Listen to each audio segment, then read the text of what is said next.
Saya bukan keturunan Trah Malwapati. Hak atas tahta yang seharusnya milik Batik Madrim akan turun menjadi milik Dewi Setiawati yang menjadi istri saya. Dengan kematian Dinda Setiawati, hak itu sudah hilang. Tahta kembali menjadi milik Trah Malwapati. Cerita di episode ini berawal dari kerajaan Simbar Mayura, di mana pada saat itu Raja Pancatnyana dan permaisurinya Deniswara beserta Punggawa dan seluruh pasukannya sedang berburu di hutan. Akan tetapi, tiba-tiba muncullah Durgandini yang ketika itu hendak mencuri daging bakar yang sedang dipanggang oleh para prajurit. Mengetahui hal tersebut, para prajurit pun menjadi marah dan menyerang guru Sudawirat itu hingga terjadilah sebuah keributan. Sebab Durgandini murka ketika dituduh sebagai maling. Ia pun menghajar para prajurit tersebut hingga datanglah Patih Kala Murka yang menghentikan pertarungan. Sang patih pun mengancam hukuman berat bagi Durgandini yang berani membuat keributan di daerah kekuasaan Prabu Pancatnyana tersebut. Namun wanita tua sombong itu pun kemudian justru menantang Patih Kala Murka untuk bertarung guna menentukan kemenangan.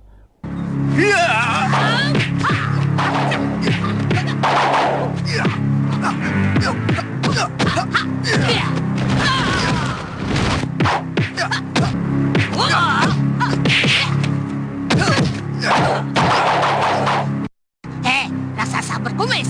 Rupanya kau belum pernah mencoba kutu-kutuku ya. Lihat ini, lihat.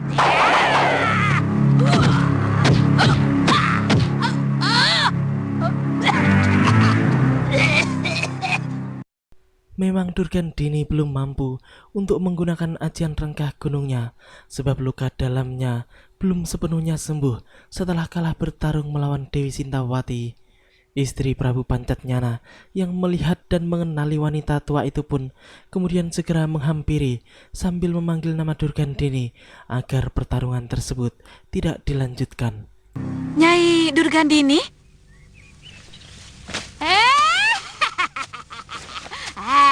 Bukankah kau adik Sigiriwara?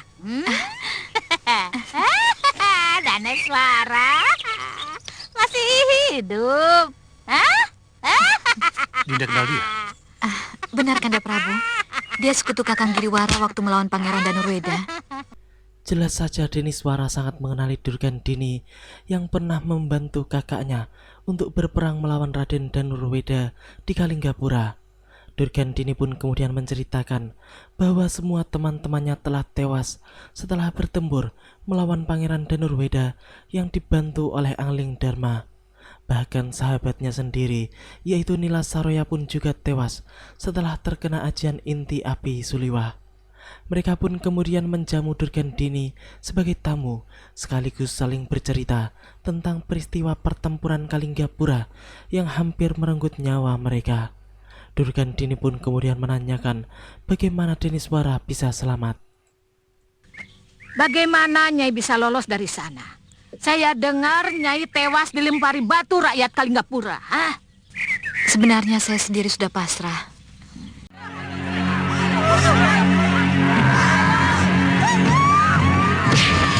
Rupanya saya belum oleh lemparan batu rakyat Kalinggapura.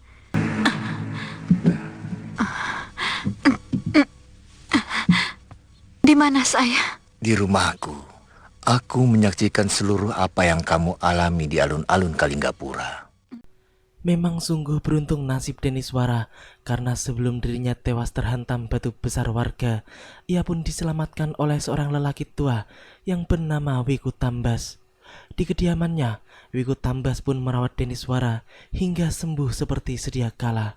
Namun satu yang tidak diketahuinya adalah bahwa orang yang ditolongnya sebenarnya adalah orang jahat, komplotan pemberontak yang harusnya sangat pantas untuk mati.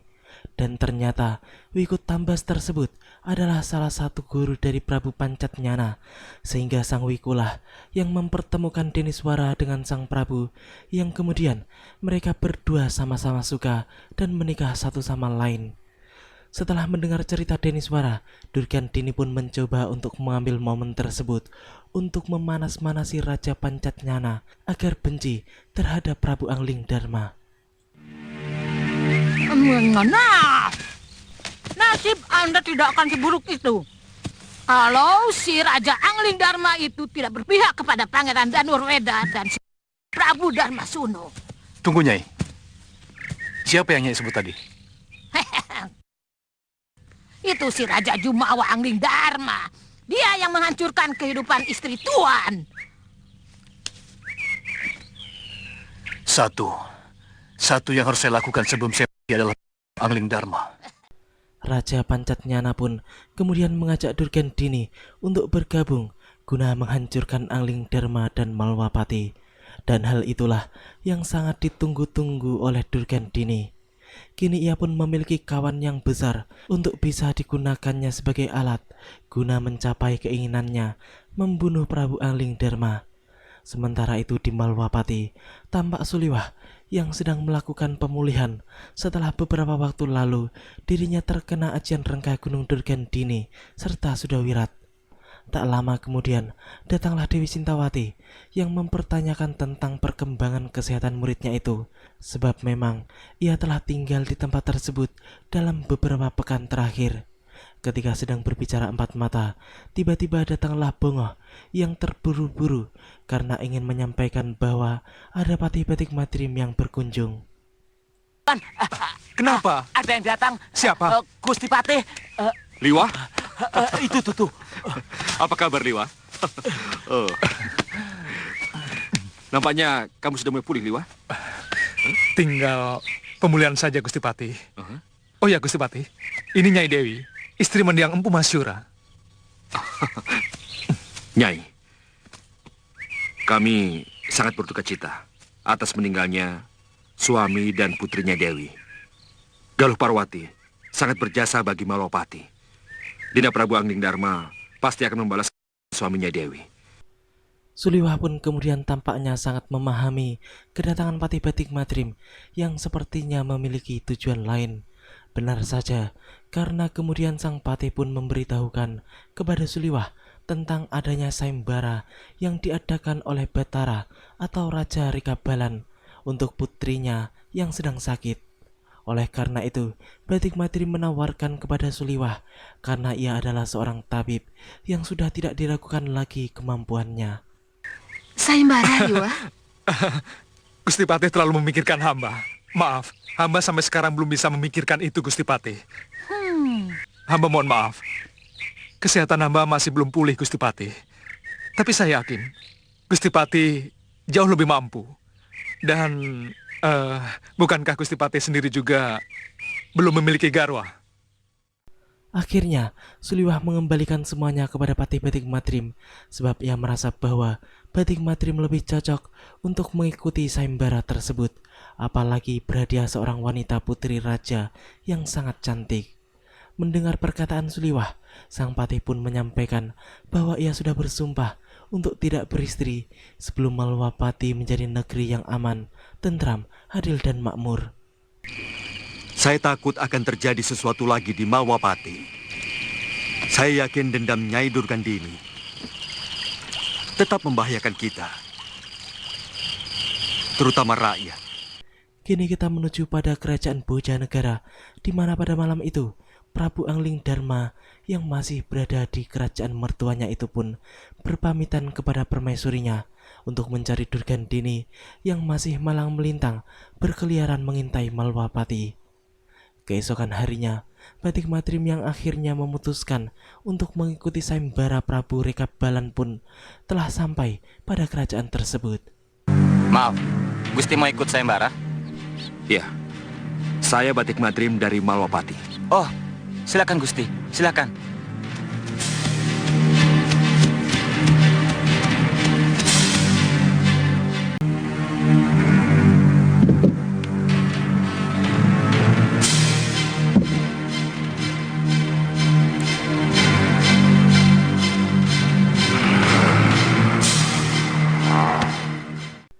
Sepertinya Putri Kusuma Gandawati sedang dirasuki oleh makhluk jahat. Di saat itu, seorang pangeran dari negeri seberang sedang mencoba untuk membebaskan sang putri dari pengaruh makhluk yang sepertinya adalah genderuwo itu.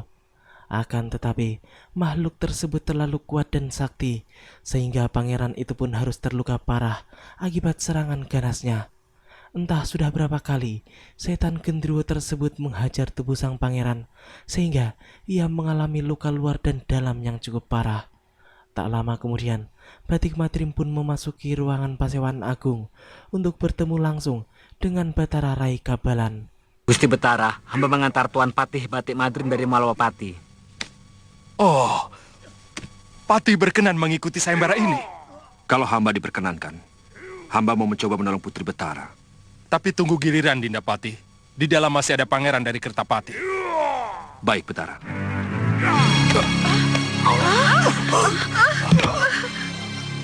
Anak kita. Semua terkejut ketika melihat keadaan Pangeran Kertapati yang sekarat dan pakaiannya pun sampai compang-camping seperti itu. Entah sesakti apa makhluk yang merasuki tubuh Putri Kusuma Gandawati tersebut. Batik Madrim pun kemudian mencoba untuk kontak batin dengan Pangeran Kertapati untuk mendapatkan gambaran tentang makhluk yang memasuki tubuh Putri Kusuma Gandawati. Dan setelah selesai, sang Mapatih Malwapati itu pun terlihat sedikit terkejut dengan penglihatannya barusan. Ia pun kemudian segera menyampaikannya kepada sang raja dengan raut wajah yang sedikit merasakan keraguan-raguan. Yang menyusup ke dalam tubuh Putri Betara adalah Raja Gendruwo. Raja Gendruwo yang sangat sakti. Tuan, tolonglah putri kami, Tuan. Tapi agak sulit. Tapi akan saya coba.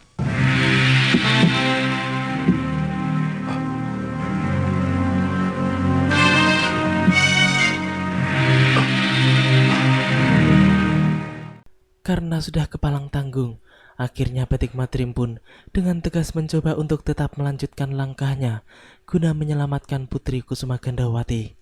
Ketika baru saja mendekat, sang patih pun sudah merasakan getaran kekuatan yang luar biasa dari tubuh Putri Kusuma Gandawati dan memberikan dorongan seakan Batik Madrim tidak diperbolehkan untuk mendekat. Namun Patih Batik Madrim bukanlah orang sembarangan yang mudah untuk ditaklukkan. Ia pun memiliki ilmu-ilmu hebat yang sulit untuk dikalahkan oleh siapapun. Sehingga tidak lama kemudian, sang patih pun mampu menghancurkan kekuatan pelindung makhluk jahat tersebut yang berusaha menghalangi langkahnya. Aku minta kau pergi secara baik-baik. Atau kau akan dengan ajian Agni Samskaraku. Bandel kamu.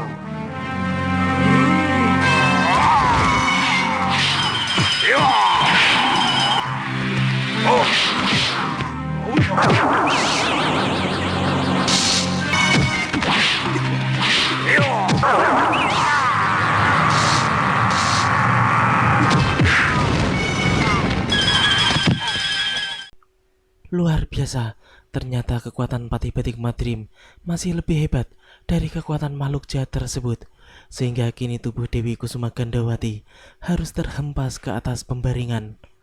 Lalu secara diam-diam, Batik Madrim melakukan rogo sukmo untuk melihat dengan lebih jelas wajah Dewi Kusuma Gandawati yang akhirnya membuat dirinya terkesima karena melihat kecantikan Putri Raja Ikabalan tersebut. Ia pun bertekad untuk segera membebaskannya dari penguasaan Raja Gendruwo tersebut karena ia ingin memiliki putri itu.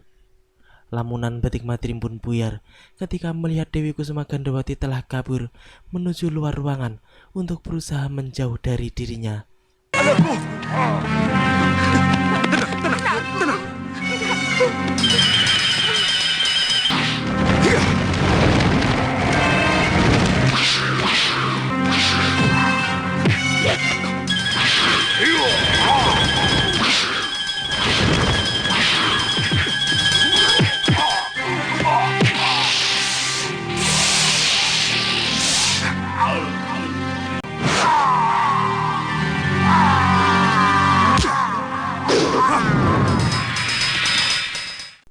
Akhirnya, Patih Batik Madrim pun berhasil mengeluarkan gendruwo jahat tersebut dari dalam tubuh Putri Kusuma Gandawati.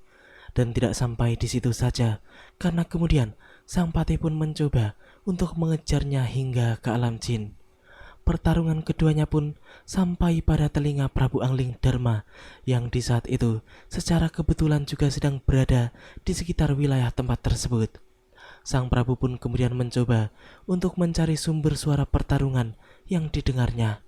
Namun ia langsung paham bahwa suara tersebut berasal dari alam jin, sehingga ia pun langsung rogoh sukmo untuk melihat semua yang terjadi sebenarnya. Benar saja, karena di depan sana Batik Madrim sedang bertarung melawan Raja Gendruwo, penguasa Gurung Betiri, dengan sangat sengit.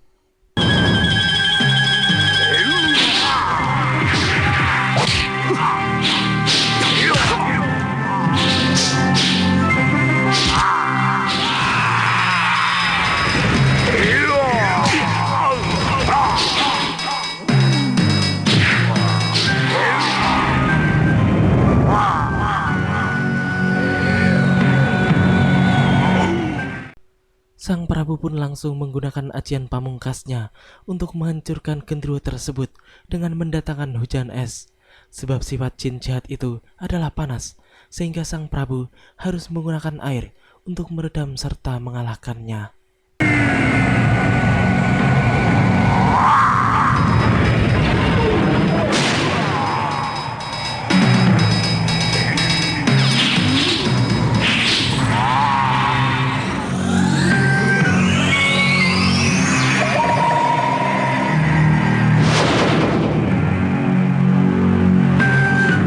Siapa dia, Kakang Batik Madrim?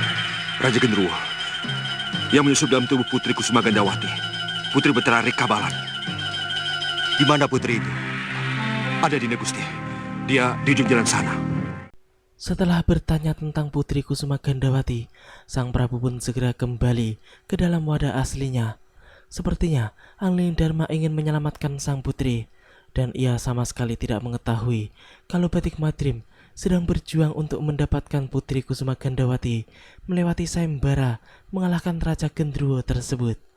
Sang Patih pun terlihat sedikit khawatir, namun ia pun kemudian berusaha menyusul sang Prabu menuju tempat di mana Putri Kusuma Gandawati berada. Sepertinya akan terjadi kesalahpahaman di antara mereka bertiga, sebab Batik Madrim sedang mengikuti sayembara, sedangkan Prabu Angling Dharma sama sekali tidak memahaminya. Oh, Kakang. Ya, Siapa Tuan? Kenapa saya berada di sini? Saya Angling Dharma, Raja Malwapati. Putri telah kami bebaskan dari gangguan Raja Gendruwo. Terima kasih. Tuan telah menyelamatkan nyawa saya. Sebenarnya bukan... Sudikah Tuan mengantar saya ke Kabalan? Saya Putri Rikabalan. Iya, kami pasti akan mengantar Putri ke Kabalan. Mari.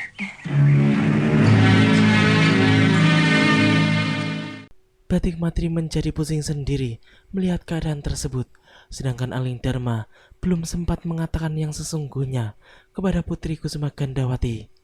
Sementara itu, Prabu Rikabalan pun di saat itu sedang menyuruh para prajuritnya untuk mempersiapkan kuda baginya. Namun sebelum ia berangkat, tiba-tiba semua orang pun berseru bahwa putrinya datang dengan selamat.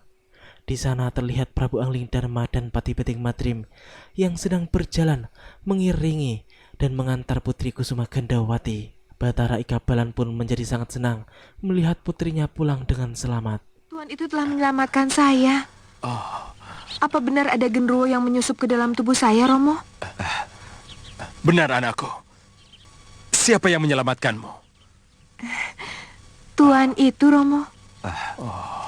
Saya Angling Dharma Betara. Dan ini patih saya, Kakang Batik Madrim.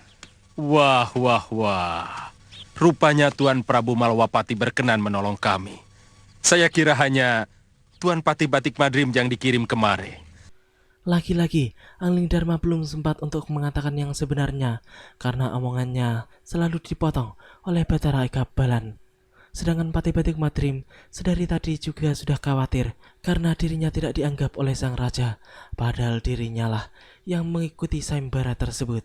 Di sini kembali terjadi kesalahpahaman di antara mereka. Tapi sebenarnya... Maaf Tuan Prabu. Tentunya Tuan tidak ingin menjadikan saya sebagai raja yang menyalahi janji.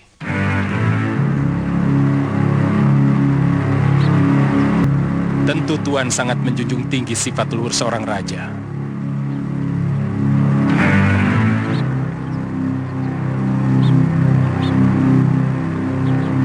Sabdo Pandito Ratu, Tan Keno Wolawali.